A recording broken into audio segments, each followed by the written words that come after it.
UDF സർക്കാരിൻ്റെ മുഴുവൻ നിയന്ത്രണവും VD സതീശൻ എന്ന മുഖ്യമന്ത്രിയുടെ കയ്യിലാണ്. അതായത് പാർട്ടിക്ക് യാതൊരുവിധ റോളും ഇതിനകത്തില്ല. ഇത് നിയമസഭയിൽ അസന്നിഗ്ധമായിട്ട് VD സതീശൻ പറയുകയും ചെയ്തു. ഇവിടെ തിരഞ്ഞെടുപ്പ് കമ്മീഷനെ ശേഷാദ്രിനാഥനെ നിയമിക്കുന്നു. അതുപോലെ തന്നെ വിഴിഞ്ഞം പോർട്ടിൻ്റെ 49% അദാനി വിദേശ കമ്പനിക്ക് വിൽക്കാൻ പോകുന്നു. ഇതിലൊന്നും യാതൊരുവിധ ഇടപെടലുമില്ല. ഇതിനിടയിൽ PM നിയാസ് KPCCയുടെ ഒരു സെക്രട്ടറിയാണ്. VD സതീശനെതിരെ ഒരു വെടിയുതിർക്കുന്നു. അത് കൃത്യമായിട്ട് KC വേണുഗോപാൽ കൊടുത്ത തോക്കിൽ നിന്നാണ്. അതായത് KC വേണുഗോപാലിന് VD സതീശനെ അങ്ങനെ അഴിച്ചുവിടാൻ വലിയ താല്പര്യമൊന്നുമില്ല. പക്ഷേ കൃത്യമായിട്ട് കാര്യങ്ങൾ ആസൂത്രണം ചെയ്ത് നടപ്പാക്കാനുള്ള അനിതര സാധാരണമായ ഒരു കഴിവ് VD സതീശനുണ്ട്. ചിരിച്ച മുഖത്തോടെ തൻ്റെ പദ്ധതികൾ ഒന്നിനു പുറകെ ഒന്നായി നടപ്പാക്കിക്കൊണ്ട് വരുന്നു. നിയമസഭയിൽ പ്രതിപക്ഷം ഉയർത്തിക്കൊണ്ടുവരുന്ന എല്ലാ ആരോപണങ്ങൾക്കും അതേ നാണയത്തിൽ മറുപടി നൽകിക്കൊണ്ട് അതിന് തിരിച്ചടി നൽകുകയും ചെയ്യുന്നു. ഇവിടെ അദാനിയും സതീശനും ഒക്കെ ചേർന്ന് പുതിയൊരു കൂട്ടുകച്ചവടം രൂപീകരിക്കുന്നു. കോൺഗ്രസിലെ മറ്റു നേതാക്കളെ ഒതുക്കുന്നു. ഇതാണ് സംഭവിക്കുക. അതായത് നമ്മൾ രാഷ്ട്രീയത്തിൽ നിൽക്കുമ്പോൾ, രാഷ്ട്രീയ നേതാവായി പ്രവർത്തിക്കുമ്പോൾ നമ്മൾ ഇടത്തും വലത്തും പിറകിലും മുമ്പിലും ഒക്കെയുള്ള ആളുകളെ നോക്കും. സതീശനത് കൃത്യമായിട്ട് നോക്കുന്ന ഒരാളാണ്. അവനെന്ത് ചെയ്യും, ഇവനെന്ത് ചെയ്യും എന്നൊക്കെയുള്ള സതീശന് നേരത്തെ തന്നെ കൃത്യമായിട്ട് കണക്ക് കൂട്ടാനുള്ള കഴിവുണ്ട്. അത് സതീശനല്ല, കണക്ക് കൂട്ടണം. കാരണം രാഷ്ട്രീയ എതിരാളികൾ പുറത്തല്ല അകത്താണ് എന്നത് വളരെ കൃത്യമായിട്ട് തിരിച്ചറിയുന്നവരാണ് രാഷ്ട്രീയ പാർട്ടികളിലെ മികച്ച നേതാക്കൾ.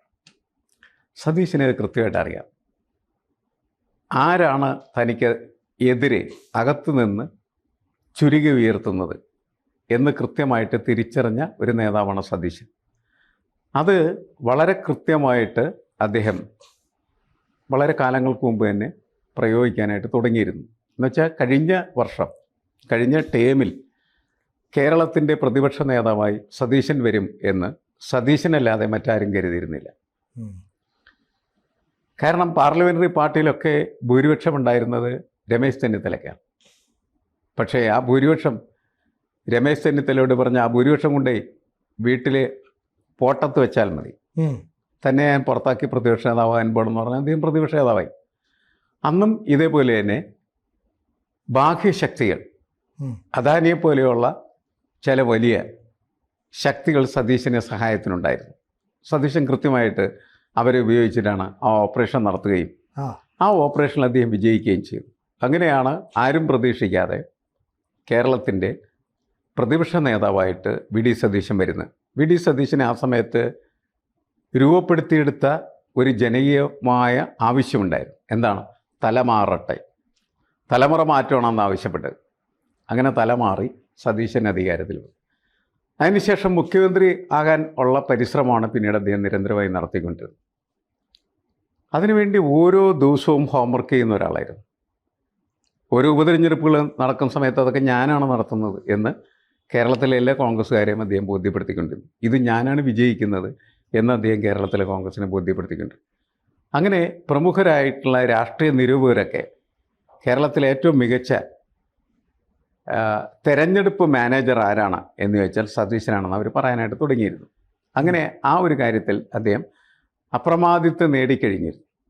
ഇനി അദ്ദേഹം നേരെ തിരിഞ്ഞ് തൻ്റെ ഇടത്തും വലത്തും മുമ്പിലും പിറകിലൊക്കെ നിൽക്കുന്ന കോൺഗ്രസ് നേതാക്കളെ നോക്കി ആരായിരിക്കും തനിക്ക് മുഖ്യമന്ത്രി എന്ന നിലയ്ക്ക് എതിരായിട്ട് വരാൻ സാധ്യതയുള്ളത്. അപ്പോൾ അന്നത്തെ ചർച്ചകളിലൊക്കെ ഉയർന്നു വന്നൊരു പേരായിരുന്നു ശശി തരൂർ.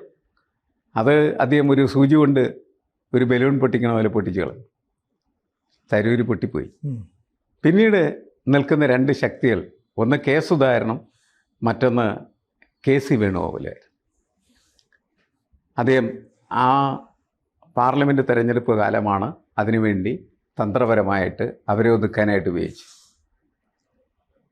അദ്ദേഹം പറഞ്ഞു, ചർച്ചകൾ നടക്കുന്ന സമയത്ത് അദ്ദേഹം പറഞ്ഞ കാര്യം ഇതാണ്: കണ്ണൂരിൽ നിന്ന് ജയിക്കാൻ ഒരാൾക്കേ കഴിയുള്ളൂ, അത് കെ സുധാകരൻ. അതുകൊണ്ട് കെ സുധാകരൻ കണ്ണൂർ മത്സരിക്കണം. കെ സുധാകരനെ പൊക്കി. കെ സുധാകരന് മനസ്സിലാവുന്നില്ല എന്തിനാണ് അവൻ്റെ ഇങ്ങനെ പൊക്കണം. എന്തായാലും കെ സുധാകരൻ കയറി അവിടെ മത്സരിച്ചു.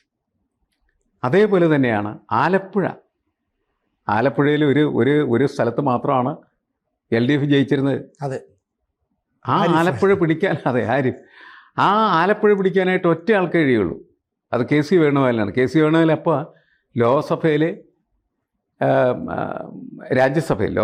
രാജ്യസഭ അംഗമാണ്. എന്നിട്ട് സതീശൻ പറഞ്ഞു ഇതൊറ്റ സാധ്യത മാത്രമേ ഉള്ളല്ലേ, കോൺഗ്രസ് തോറ്റു, അതുകൊണ്ട് എങ്ങനെയും കോൺഗ്രസിനെ രക്ഷിക്കാം. മാത്രമല്ല തെരഞ്ഞെടുപ്പ് കഴിഞ്ഞ് വന്നാൽ അധികാരം കോൺഗ്രസിനായിരിക്കും മിക്കവാറും കേന്ദ്രത്തിലെ. അങ്ങനെ KC വേണുഗോപാലിനെ ഈ രാജ്യസഭ കാലാവധി കഴിയുന്നതിന് മുമ്പ് അതൊക്കെ രാജിവെപ്പിച്ച് ആലപ്പുഴ കൊണ്ടുവന്ന് മത്സരിപ്പിച്ച് അയാളവിടെ ജയിച്ചു.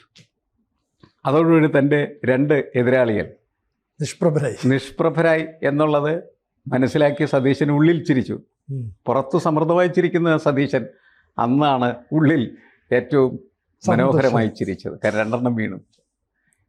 എന്നിട്ട് ഇവർക്ക് ഈ മണ്ടന്മാർക്ക് 2 പേർക്കും അത് മനസ്സിലായിരുന്നില്ല. പിന്നീട് നിയമസഭാ തിരഞ്ഞെടുപ്പ് വരുമ്പോഴാണ് വളരെ സുപ്രധാന ഒരു തീരുമാനം ഹൈക്കമാൻഡിനെ കൊണ്ടിടിപ്പിച്ചു, ഒരു MPയും മത്സരിക്കേണ്ട. അതിന് കാരണങ്ങൾ MPമാരൊക്കെ ഇങ്ങനെ മത്സരിക്കാൻ നിൽക്കുകയാണ്. കാരണം കേരളത്തിൽ തിരഞ്ഞെടുപ്പിൽ ജയിക്കും, അധികാരത്തിൽ വരുമെന്ന് ഉറപ്പുള്ളതിന് വേണ്ടി ഹൈബി ഈഡൻ അടക്കമുള്ള ആളുകൾക്ക് നിയമസഭയിലേക്ക് മത്സരിക്കണം എന്നുള്ള ആവേശം കയറിയിരിക്കുന്ന സമയമാണ്. അപ്പോൾ എല്ലാ MPമാരും ഇങ്ങനെ മത്സരിക്കാൻ ഇയാളെല്ലാവരും പ്രോത്സാഹിപ്പിച്ചുകൊണ്ടിരുന്നു. നീ പറയടാ എന്ന്. അങ്ങനെ പലരും എന്ത് ചെയ്യുന്നു വെച്ച് കഴിഞ്ഞിട്ടുണ്ടെങ്കിൽ MPമാർക്ക് നിയമസഭയിൽ മത്സരിക്കണം എന്ന് പറഞ്ഞു. അപ്പോൾ അവരുടെ എണ്ണം വളരെ കൂടി. അപ്പോൾ സതീശനെ എല്ലാവരോടും ചോദിച്ചു, ഇങ്ങനെ ഇവരെല്ലാം മത്സരിച്ചാൽ എന്ത് സംഭവിക്കും? മത്സരിച്ചാൽ സംഭവിക്കുന്നത് ഒന്ന്, അവിടെ പിന്നെ ഉപതെരഞ്ഞെടുപ്പ് കിടക്കണം. ആ ഉപതെരഞ്ഞെടുപ്പിൽ നമ്മൾ ജയിക്കണമെന്ന് യാതൊരു ഉറപ്പൊന്നുമില്ല. വളരെ പ്രശ്നമാണ് പാർട്ടിയെ സംബന്ധിച്ചിടത്തോളം. അത് ഹൈക്കമാൻഡിന് മനസ്സിലായി.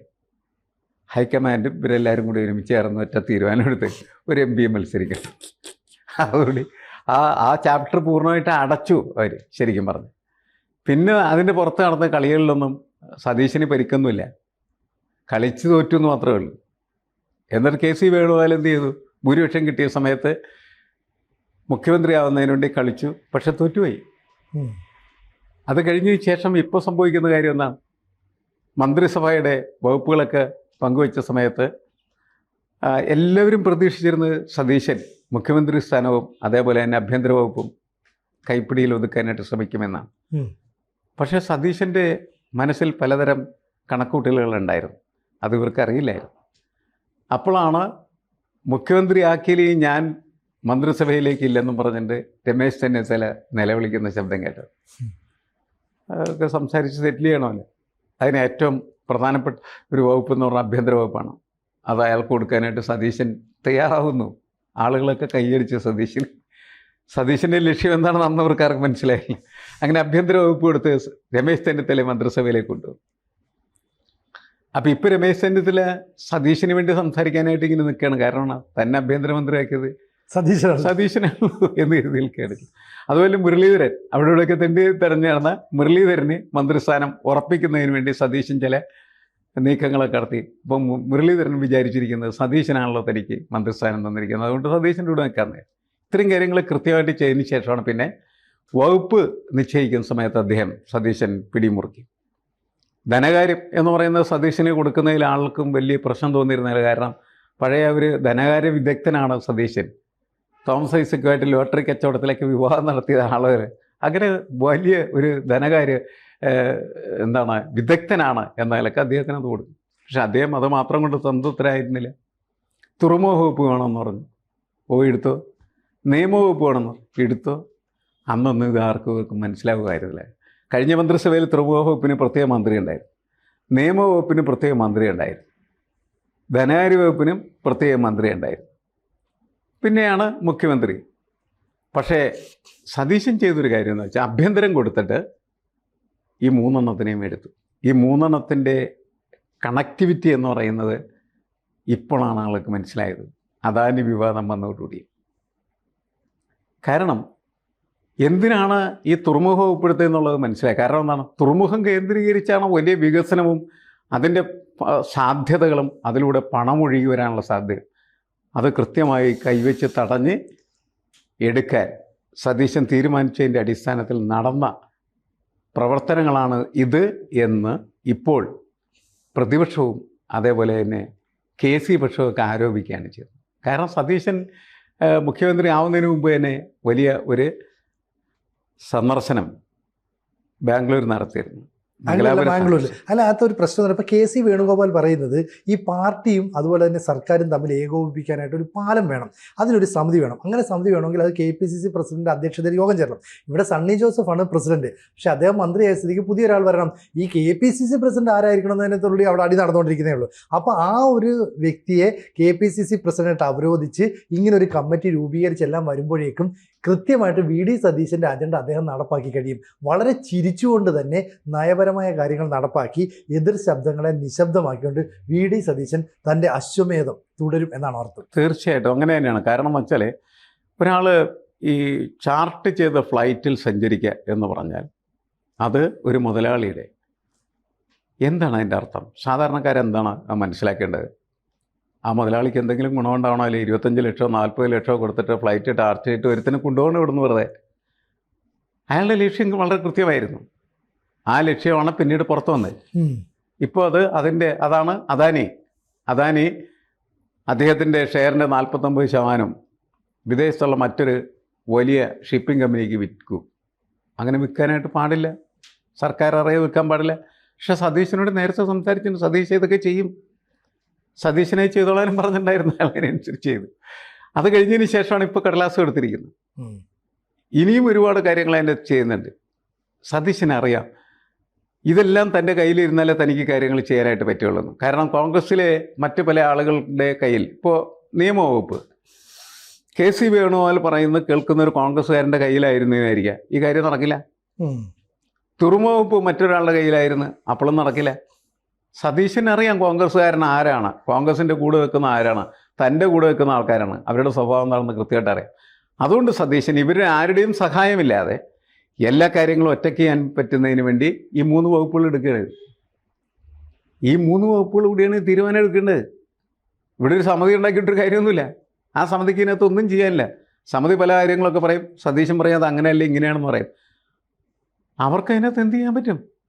സമിതിക്ക് സതീശൻ പറയുന്നത് കേൾക്കുക അല്ലാണ്ട് വേറെ ഒന്നും ചെയ്യാനായിട്ട് കഴിയില്ല. കാരണം ഗൗരവപൂർവം കൗശലത്തോടു കൂടി മുൻകൂട്ടി എങ്ങനെ കാര്യങ്ങൾ നടപ്പാക്കണമെന്ന് മനസ്സിലാക്കിയതിന് എന്തൊക്കെ ആവശ്യമുണ്ടെന്ന് കരുതി ആ ആവശ്യമുള്ള ടൂളുകൾ മുഴുവനും സതീശൻ്റെ കയ്യിലിരിക്കുകയാണ് എന്ന്. കാരണം തുറമുഖവുമായിട്ട് ബന്ധപ്പെട്ടൊരു കാര്യം വരുന്ന സമയത്ത് എംപവർ കമ്മിറ്റി വരുന്നു, അതിൻ്റെ റിപ്പോർട്ട് പരിശോധിക്കുകയും ഒപ്പുവെക്കേണ്ടത് സതീശനാണ്. അത് കഴിഞ്ഞതിന് ശേഷം അതിൻ്റെ നിയമസാധ്യതകൾ അന്വേഷിച്ച് പരിശോധന നടത്തി റിപ്പോർട്ട് കൊടുക്കുമ്പോൾ അത് ഒപ്പുവെക്കേണ്ടത് നിയമവകുപ്പാണ്, സതീശനാണ് ഒപ്പുവെക്കേണ്ടത്. അത് കഴിഞ്ഞ് ആ ധനകാര്യം അതിൽ തീരുമാനമെടുക്കണം, അതിൻ്റെ റിപ്പോർട്ട് വരും, അത് ഒപ്പുവെക്കേണ്ടത് സതീശനാണ്. ഈ 3 ഒപ്പും സതീശൻ വെച്ചതിന് ശേഷം സതീശൻ എന്ന് പറയുന്നത് മുഖ്യമന്ത്രിയുടെ മുന്നിൽ വരെയാണ്. സതീശന് ഒരു പ്രാവശ്യം കൂടെ അതിന് മുകളിൽ കയറി ഒപ്പിടും, അത്രേ ഉള്ളൂ. സതീശൻ തീരുമാനിക്കുമല്ലാനും. അതുകൊണ്ട് വേണുഗോപാൽ കളിച്ചിട്ട് കാര്യമില്ല, വേണുഗോപാലിന് വീണ്ടും തോൽക്കാം എന്ന് മാത്രമേ ഉള്ളൂ. അങ്ങനെ വേണുഗോപാൽ പലവട്ടം തോൽക്കുന്ന കാഴ്ച കേരളം കണ്ടുകൊണ്ടിരിക്കും എന്ന് മാത്രം.